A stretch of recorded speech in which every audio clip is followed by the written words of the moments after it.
Good Monday afternoon, and thanks for joining us. I'm Jurnee Taylor, and here's what we have coming up for your news at noon. The U.S. continues to press Israel for a more targeted approach to deal with Hamas, as officials continue working with their counterparts overseas to help bring hundreds of hostages home. Plus, a new resource for moms that would provide milk to babies and families in need is now open in Arkansas. We take a look at this new state-of-the-art milk bank. And an old way of flying is getting a new look. Later, we travel with a group of aviation professionals creating a cleaner and quieter way to travel. We have all of that plus more, but first, a look at weather. It is Monday. We are now officially 1 week away from Christmas. Simone Thomas, tell us what are you watching?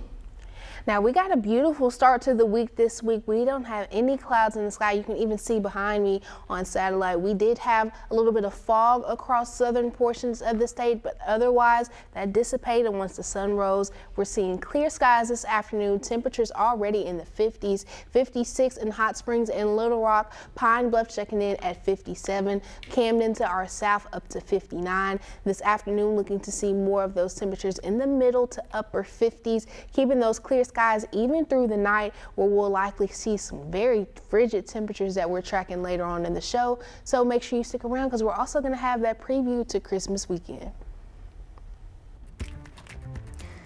Simone, thank you. We begin with the ongoing Israel-Hamas war. Defense Secretary Lloyd Austin has arrived in Israel as the U.S. pushes leaders there to scale back on the war. Now, UN officials say more than half the population in the war-torn territory is starving. Skylar Henry reports from the White House. U.S. Defense Secretary Lloyd Austin met with Israeli Prime Minister Benjamin Netanyahu Monday in a push to transition to a more targeted campaign against Hamas amid mounting international pressure for a ceasefire in Gaza. Today we had great discussions about the status of the campaign, about goals and objectives, and about how to reduce harm to civilians. The Defense Secretary also pushed for more civilian protections and humanitarian aid for Palestinian civilians. The Hamas-run health ministry says more than 19,000 people have been killed since the start of the war. Protecting Palestinian civilians in Gaza is both a moral duty and a strategic imperative. In Israel, following the announcement that Israeli Defense Forces accidentally killed 3 hostages, protesters called for leaders to do whatever it takes to bring home the remaining hostages. They can't stand anymore and wait until Hamas or somebody else or Qatar is giving an offer. They need to initiate an offer. A U.S. official tells CBS News the head of the CIA is in Europe, meeting with Qatari and Israeli officials to help restart hostage negotiations. About 130 hostages are still believed to be held by Hamas and its allies. U.S. officials have said the Israelis expect the current phase of their operations against Hamas to finish within a few weeks. Skylar Henry, CBS News, the White House. And over the weekend, some of Israel's closest European allies, including France, the United Kingdom, and Germany, joined global calls for a ceasefire.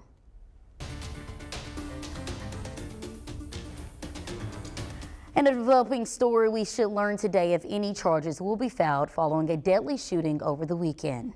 We first reported a man was shot Saturday afternoon at a home off Keir Drive in North Little Rock near Camp Robinson Road. Yesterday, police identified the victim as 58-year-old Michael Rivas. Authorities say it wasn't a random shooting, and both the victim and the shooter knew each other. Police haven't released the other person's name, but say they are cooperating with investigators. Now, we also don't know yet what led up to the shooting. That evidence will be turned over to the prosecutor's office, and they'll decide whether charges will be filed. We're also working to get an update on the woman who was shot during a robbery at a North Little Rock Waffle House. It happened just before 9 o'clock Friday night at the location off of Camp Robinson Road. Customers reportedly told police a man with a gun entered the diner demanding money, then firing a gun, hitting the woman. She was rushed to the hospital with life-threatening injuries. So far, police haven't made any arrests.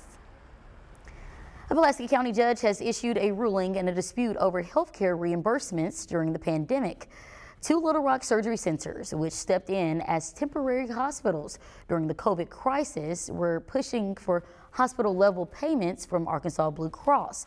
Previously, they've received smaller payments. The judge has now decided partially in their favor, mandating higher reimbursements for procedures performed after mid-2021. However, the ruling does not apply to earlier treatments, making a partial victory for the insurer as well. A groundbreaking new study links babies with birth defects to mothers' fentanyl use. Stephanie Stahl explains the first of its kind research and speaks to the adoptive mother of one child impacted. We do bubbles. 2.5-year-old Sammy loves bubbles. He was part of a new study from Nemours Children's Health that found congenital abnormalities in babies born to mothers who use fentanyl. You see the short nasal tip. He had a cleft palate. We're not using his last name to protect his privacy, but his mother by adoption and doctors wanted to share Sammy's story to help raise awareness. This didn't have to happen. And that's the biggest gut-wrenching part of it, is that knowing that this was all avoidable, and people just need to understand that. Doctors were able to confirm that Sammy's biological mother used fentanyl when she was pregnant.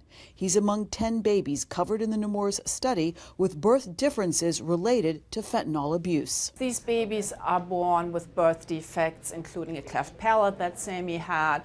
They have small head size, small size. They have hand differences. Sammy also had a club foot like other children. Dr. Karen Grip says it's known that fentanyl causes birth defects, but Nemours' new study documenting the specific similarities indicates the emergence of a novel syndrome linked to the fentanyl epidemic. I'm concerned that there are many more undiagnosed patients out in the country that need to be recognized. For this study, researchers here at Nemours were able to eliminate other potential causes for the abnormalities. It was sort of like an aha moment. Genetic counselor Erin Wadman first noticed the pattern, and testing showed no genetic cause. It really seems to be pointing back to the fentanyl during the pregnancy. He loves music and lights and doing new things. Mom says Sammy doesn't walk or talk yet and depends on a feeding tube, but extensive therapy is helping. It's hard as a parent to know that the odds are already stacked against my son, and I do everything I can every day to make sure that he doesn't feel that. Sammy is among 6 of the babies in the study still being treated at Nemours.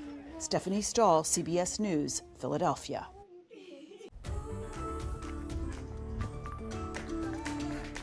A new resource for moms is now open in Mena. UAMS just opened their very first milk depot in western Arkansas. It's located at Mena Regional Health System. Now, we've told you about these milk depots before. It's a designated space for women to donate milk, which is sent to the UMS Milk Bank. It has state-of-the-art technology to test the milk for its nutrients and pasteurize it to get rid of any viruses or bacteria. After processing, milk is sent to hospitals throughout Arkansas for sick and vulnerable infants. The Mena Milk Depot is open 24 hours a day, 7 days a week. The popular Arkansas-based coffee chain 7 Brew continues its rapid expansion in Central Arkansas today with a new location opening in North Little Rock. The drive-through coffee company opens its second stand in Dogtown today.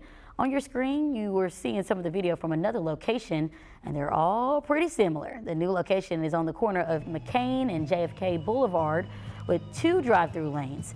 Now, to celebrate, 7 Brew is offering any small drink for free to customers this week. However, you have to visit the new location at certain times between 7 and 8 a.m., noon and 1 p.m., or 5 and 6 p.m. Well, Christmas is 1 week away, and you can already hear the bells ringing. It's exciting, but it also means its time is running out to help children on the Salvation Army Angel Trees. As of now, hundreds of angels are still unadopted or unreturned. Right about now, the best way to help is with monetary donations to our virtual kettle. With your donation, members of the Salvation Army will go buy the gifts to make up the difference. Any amount is appreciated, and as you can see on your screen, it is easy as just picking up your cell phone. Just text the word GIVE to 501-376-1111. There you can make a donation to the virtual travel kettle.